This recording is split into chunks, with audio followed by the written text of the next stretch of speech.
Hello guys, and welcome to another great episode of the Terror Zone. Now, it's been a while since I've done any of these episodes. My name is Red. I have been doing these episodes for quite some time. I did Pinocchio and Snow White. So if you want to check those out, they probably will be above the part of my playlist, the Terror Zone.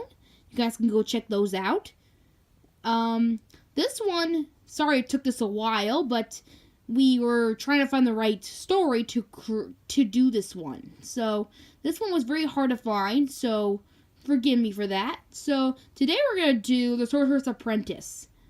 This one is very interesting because this one is actually not from a story or a book. This is from a poem. And it's a poem based off of music that Jonathan Wolfgang have wrote. So, within a music strip, like it said so in the movie Fantasia, they took this musical element and formed it into a story, which is called The Sorcerer's Apprentice. And it's made into a poem. So, I'm going to do the Disney version just to give you a little recap of what happens. So, in the Disney version, the story opens up with Mickey Mouse looking at the Sorcerer's Apprentice and looking awed on his magic. The magic and what he does is him making flowers and turn them into butterflies and such things like that. And as he watches him, he is very awed, and that he would like to do the things he does, instead of doing all the chores he has to do that the sorcerer tells him to do.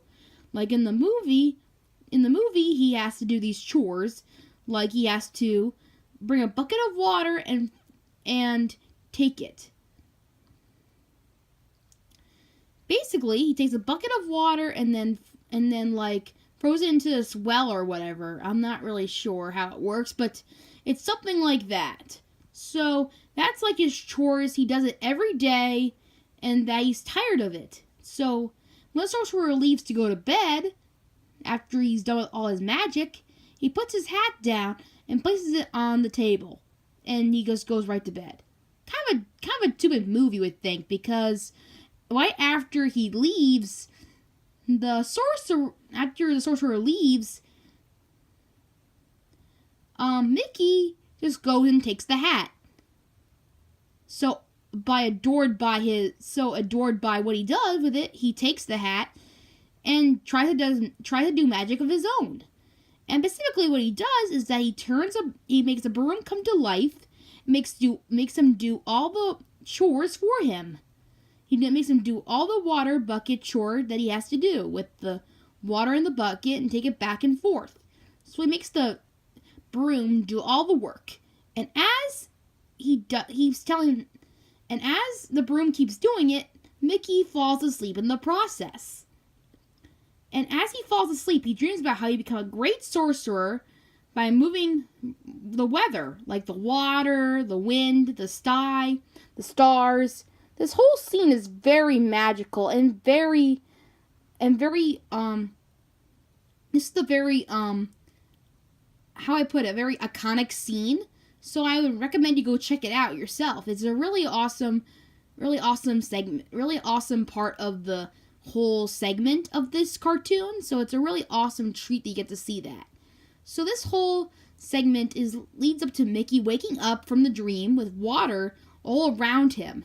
And he sees that what the broom has done. It made the whole thing into like a river. So he tends to take the broom to its end by getting an axe, and he starts spinning it apart.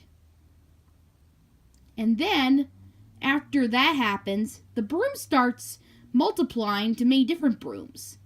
And as it keeps going and going and going, it gets more and more out of control.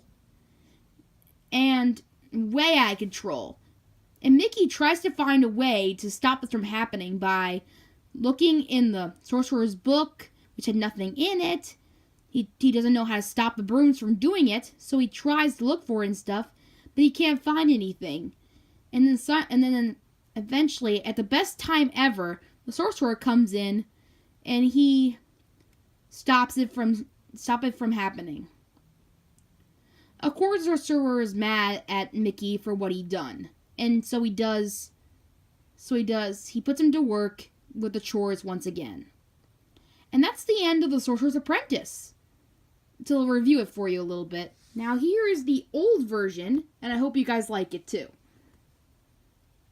So the poem opens as an old sorcerer is in his workshop, leaving his apprentice with chores to perform.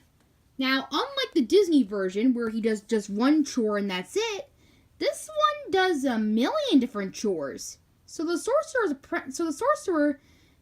apprentice does more than just taking the water up and down. He does more than just that. He takes an axe and has to make firewood. He has to do other chores like that. So pretty much he has to do more than just that. And it is revealed in the Sorcerer's Apprentice book that Mickey does more than just water the water with the bucket and all. So there are more chores that he has to do besides that one in particular. So that's very interesting, I guess. Mm-hmm. He also has to sweep the floors, I guess, too.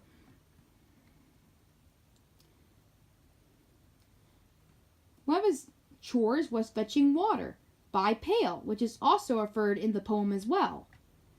The apprentice now quickly does the broom method to do the work for him. Uses his magic, the apprentice's magic, to make it do the work, in which he is not fully trained. The floor is soon swept with the water by the apprentice, realizing that he can't stop the broom because he doesn't not know how. So the whole thing turns haywire at this point. The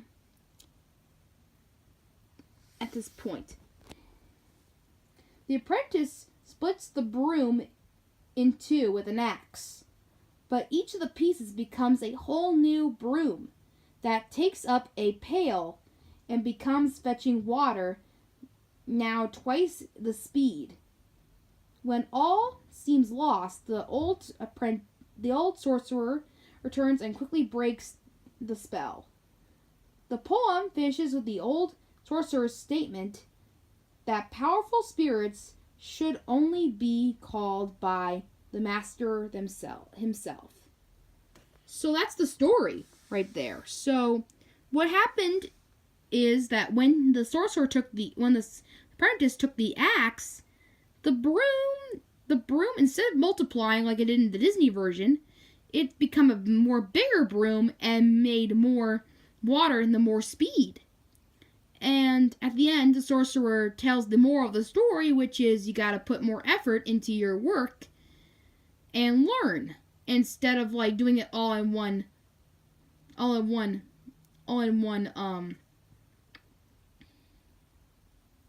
scoop.